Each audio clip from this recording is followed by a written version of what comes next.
श्री स्वामी समर्थ सर्वांना नमस्कार मंडळी. मी अपेक्षा आपल्या यूट्यूब चॅनलवर आपल्या सर्वांचं अगदी मनापासून स्वागत करते. आज सहज एक खाली चक्कर झाली तर गणपतीचं छान असं दर्शन झालं. आता कालच भाजीपाला देखील आणला होता तर मला भाजी काय करायचं ते समजत नव्हतं, पण त्यातलीच एक भाजी निवडली आणि पहिल्यांदा मी आज अशी मिरची घेऊन आली होती जी की मोठी मोठी ढोबळी मिरचीसारखी असते, पण तिखट नसते. आपण याची भाजी देखील करू शकतो. तर आज याचीच भाजी करायची ठरवली.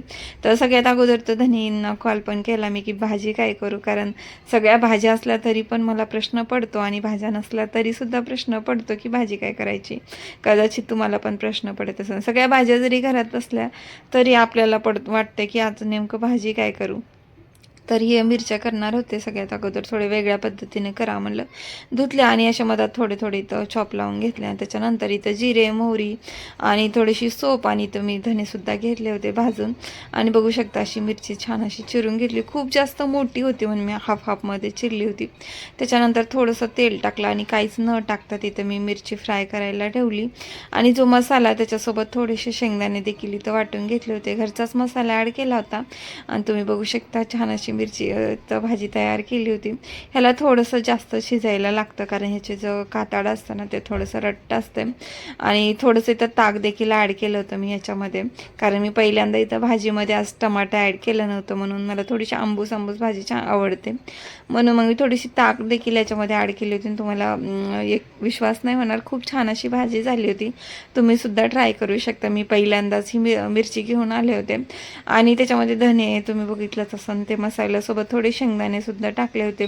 आणि बाकी त्याच्यासोबत मी काहीच ॲड नव्हतं केलं. घरी जो भाजीला आपण नेहमी मसाला वापरतो चटपटीत मसाला, तो एकच मसाला मी नेहमी भाजीला टाकत असते आणि फक्त तोच मसाला मी इथे टाकला होता.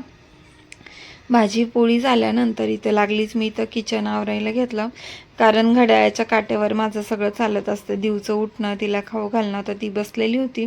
जाता येता मी तिला खाऊ घालत असते स्वयंपाक करत करत, कारण तिला जर खाऊ घालायला बसलं तर 1-2 तास मला तिला खाऊ घालण्यात कसं जातं मला कळतच नाही. आणि घड्याळाकडं बघितलं तर इथं बघितलं तर 12 वाजले होते. त्याच्या मी अगोदर इथं देवपूजा देखील करून घेतली होती. आणि 12 वाजले म्हणल्यानंतर चला म्हणलं शिवमला घ्यायला जायला थोडा टाईम आहे. तर लगेच मी इथं कपडे देखील धुवायला घेतले, कारण मला तिथून आल्यानंतर लगेच जेवणाचा टाईम होतो. खालून मुलांना घेऊन येता 1 वाजून जातो, कधी समजत पण नाही. लगेच धनी पण जेवायला येतात आणि मग कपडे धुवायला मला टाईमच राहत नाही. त्याच्यामुळं शक्यतो शिवमला घ्यायला जायच्या अगोदरच मी इथे कपडे धुवून घेते. आज तसे जास्त कपडे नव्हते, अगदी थोडे होते, म्हणजे कधी कधी ह्यांचे पण पडतात. तर कपडे वगैरे इकडे धुवून घेतले आणि टाईम होत होता तोपर्यंत इकडं मशीनवर काही कपडे पडले होते. मी शिवायला इथं हळदी कुंकू झाल्यात माझ्याकडे, तर 2 ड्रेस शिवायला आले होते. आणि खरं तर पहिल्यांदाच मी ड्रेसला चेन लावून हे 2 ड्रेस शिवले होते. याच्या अगोदर मी कुठल्याच ड्रेसला अशी चेन वगैरे लावली नाही. शक्यतो मी टाळायची, पण कुठलंही काम असं टाळून होत नाही, त्याचा प्रयत्न करावा लागतो. तर इथं आता मी प्रयत्न केला होता चेन लावण्याचा आणि एकदम फिनिशिंगमध्ये छान अशी दोन्ही ड्रेसला चेन लावली होती. हळदी कुंकू झालं कीच मला हे 2 ड्रेस शिवायला आले आणि रोजचं काम बघत बघत आणि मुलांना बघत बघत मी 2 ड्रेस शिवून घेतले होते. त्याला प्रेस वगैरे करायचं राहिलं होतं. तुरपाई वगैरे सुद्धा करून टाकली होती. तर चला म्हणलं हे थोडं आवरून घेतलं, काही तर पसारा जास्तच पडलेला होता.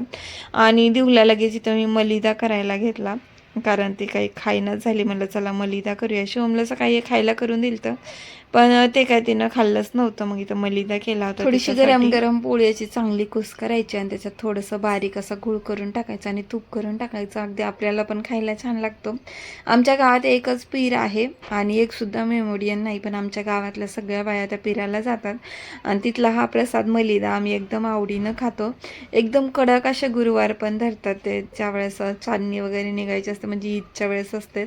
मला पण एवढं लक्षात नाही, पण आमच्या गावात एकही मुसलमान नसतं आणि आमच्या गावातले सगळेजण त्या पीराला खूप पूजे करतात, म्हणजे आणि उपवाससुद्धा धरतात. तर तिथला मलिदा मला पण माहीत होता, तर मी शिवम दिवला इथं मलिदा करून आज जबरदस्ती खाऊ घातला होता.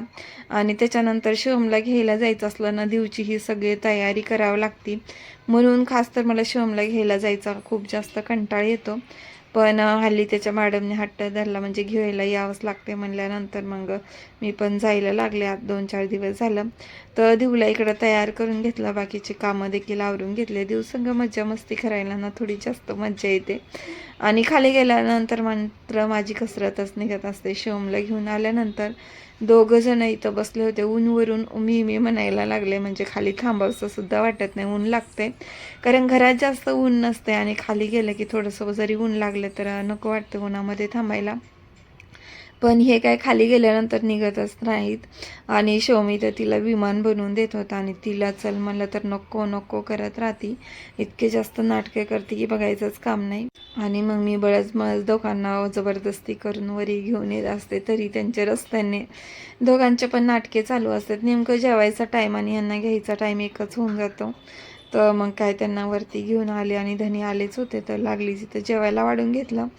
छान अशी मिरचीची भाजी बनवली होती. काल इथं मटर देखील आणलं होतं, तर थोड्याशा शेंगा इथे मी भाजून घेतल्या. आणि खरं तर धन्याने सुद्धा तारीफ केली की खरंच भाजी खूप छान झाली आहे म्हणून. ताक वगैरे टाकल्यामुळं आणि सोप, धने, जिरे, मोहरी सगळंच पेस्ट टाकल्यामुळं त्याची चव जरा वेगळीच आली होती. आणि मग आजच्या जेवणात हेच होतं. आता इकडे इतके सगळे कामं असतात की सलग लागोपाठ कामं असतात. त्यांनी गेल्यानंतर थोडंसं घरातलं काम वगैरे, जेवणाचे ताटं वगैरे उचलून ठेवले. आणि काल मेथीची भाजी आणलेली अजून काही निसली नव्हती आणि मग या दोघांना जीव थोडं थोडं घातलं आणि लागली जिथं मेथीची भाजी निसायला घेतली. आता जवळजवळ दिवसाचे 4 वाजले होते. झालं 5 वाजतात, लगेच 6 देखील वाजतात. धनी येतात, मग लगेच चहा करायचा, जेवायला बनवायचं आणि संध्याकाळचा स्वयंपाक सगळं आवराआवर करायचं. याच्यामध्ये कसा दिवस निघून जातो ना समजतसुद्धा नाही. आणि त्याच्यानंतर परत एवढं काम आवरूनसुद्धा मुलं कधी कोणचं काम काढतील सांगता देखील येत नाही. तर असं जातो माझा दिवस. तर तुम्हाला हा ब्लॉग कसा वाटला मला नक्की कमेंट करून सांगा. चॅनलवर नवीन असाल तर नक्की सबस्क्राईब करा. चला भेटूया दुसऱ्या व्हिडिओमध्ये. तोपर्यंत टेक केअर, बाय.